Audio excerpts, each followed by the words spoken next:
Are women in Iran oppressed? Do they need your help? You still can't distinguish between Taliban Islamic government and the Islamic Republic of Iran. When you hear the Islamic phrase in any context, it reminds you of totalitarianism and ISIS and Al-Qaeda. If you only watch the legacy media or read mainstream news, you probably think so. Stay with us looking at some facts in this video instead of what the media usually do. The woman that was murdered at the hands of the state or in state custody. Women, life, freedom. Iranian women lost their right. Precedented move, the Iranian regime has been ousted from the United Nations top women's rights body.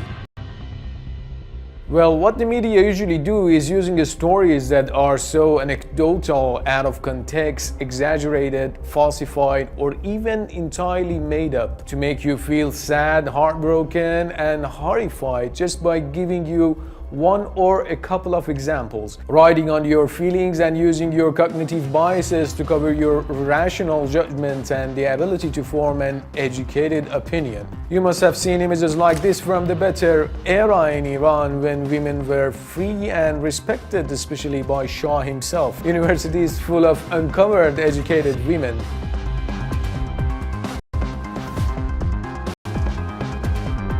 In comparison to after the revolution photos, which deliberately doesn't show you the whole image.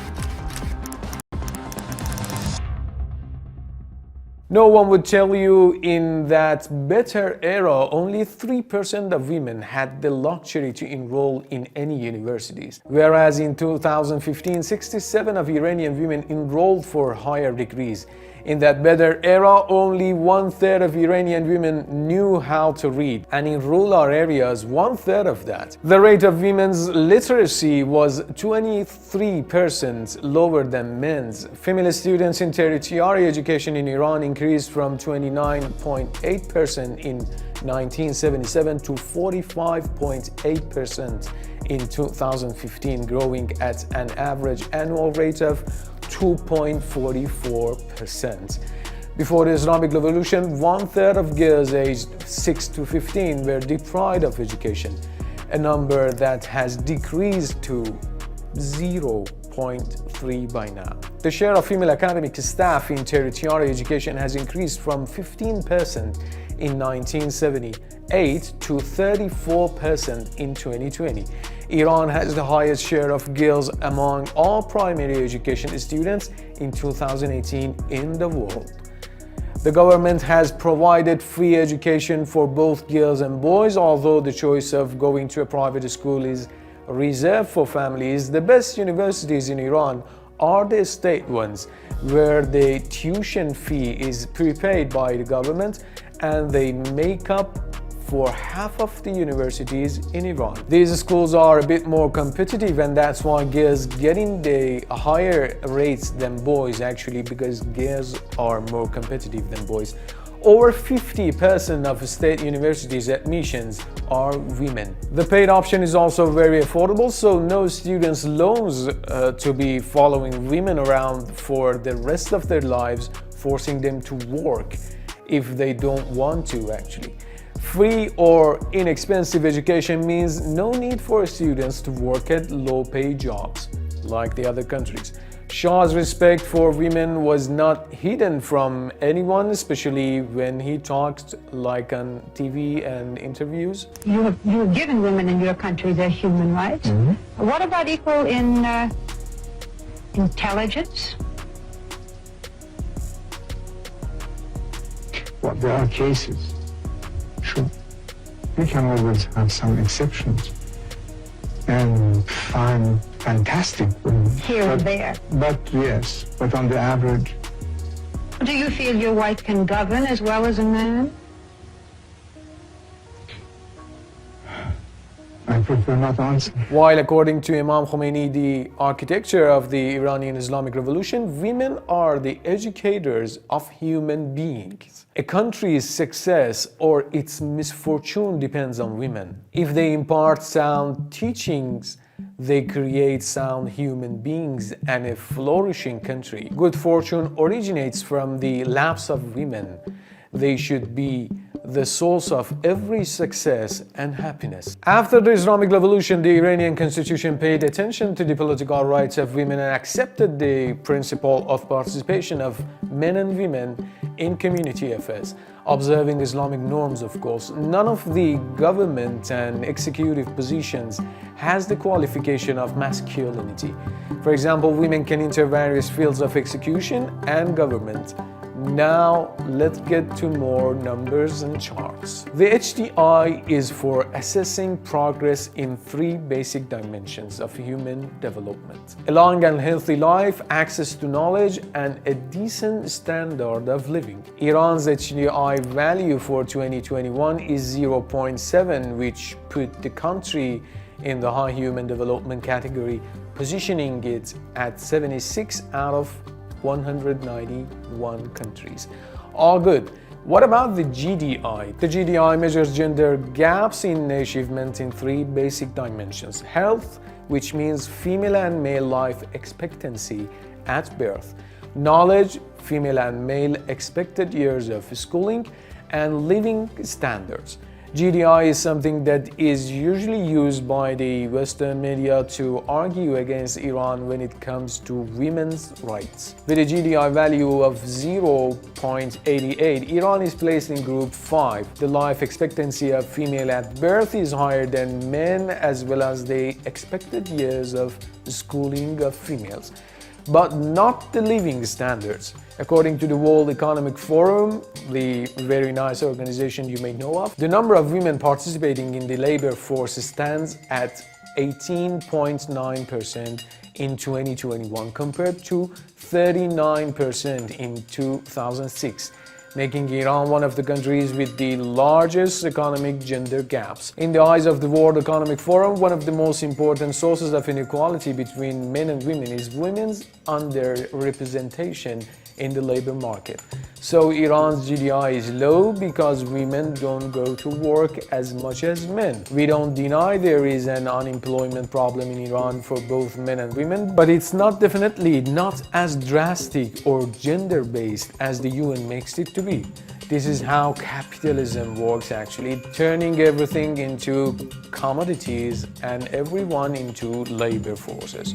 So the women is not defined unless holds a job. Working outside is considered a development indicator, and if a culture wants to take a different path, it is called backward and undeveloped. What if not every woman wants to work? But let me assure you, if a woman in Iran wants a job and has the skills, she will find a job. The term unemployment itself is misleading. In many UN statistics, the labor age is over 10 or over 15, which is kind of weird. Secondly, and most importantly, unemployment should be referred to those who have asked for a job and couldn't get one.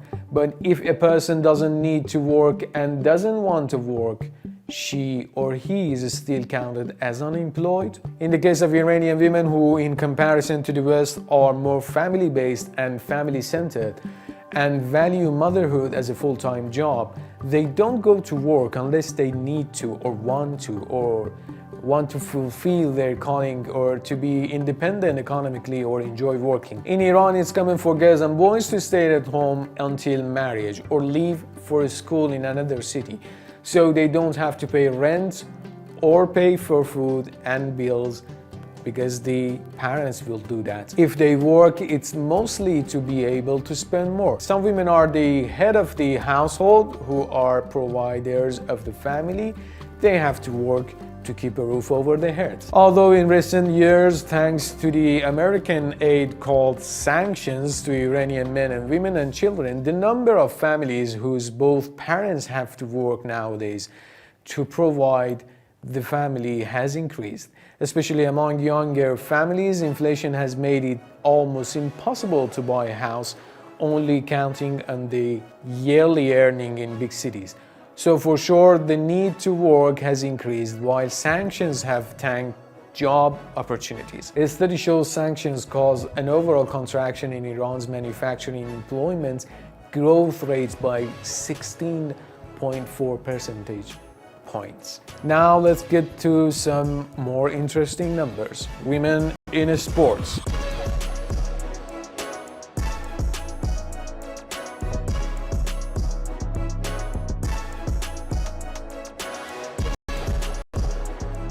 There are 16,111 sports clubs for women in the country, and 3,302 medals have been won by female athletes in recent world events.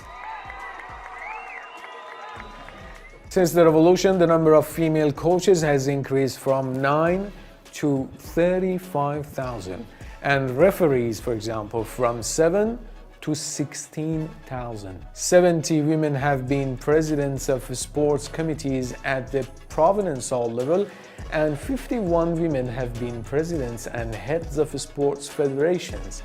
Also, Iranian women have worked in 97 international seats in world sports federations. Women in medicine.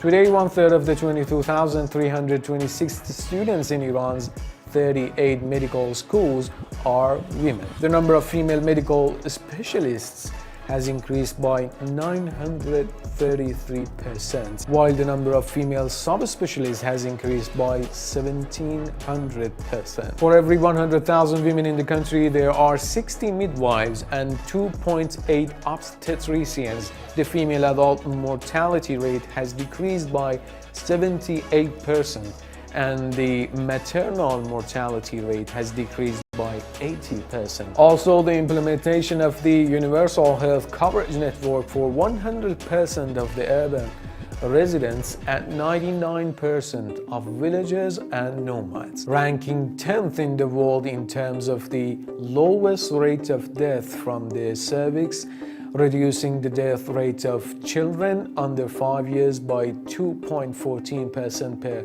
100,000 births, and reducing the infant mortality rate to 2.8% per 100,000 births. Livelihood services. 1.1 million women heads for households are covered by the Relief Committee, and more than 300,000 are covered by the welfare organization, benefiting from special support such as facilities, insurance, and livelihood services. Suicide is the second cause of death in the world. Iran has one of the lowest suicide rates in the world.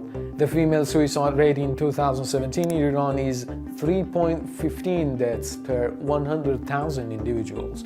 Korea is the 12.7. The United States is, for example, 5.7. Here's a map of the female suicide rate in the world in 2016.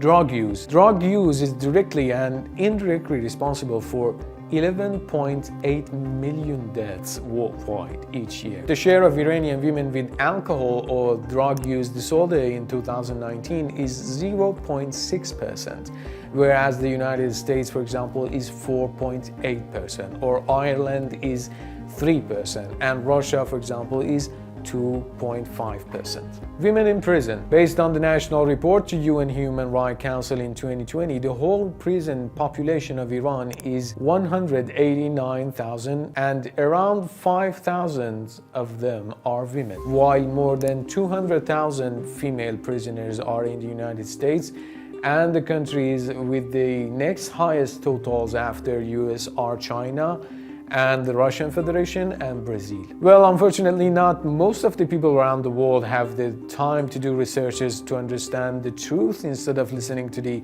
mainstream media. But one other way to understand the reality of Iran society is to visit Iran, one of the cheapest countries to visit for travelers. So come and see for yourself.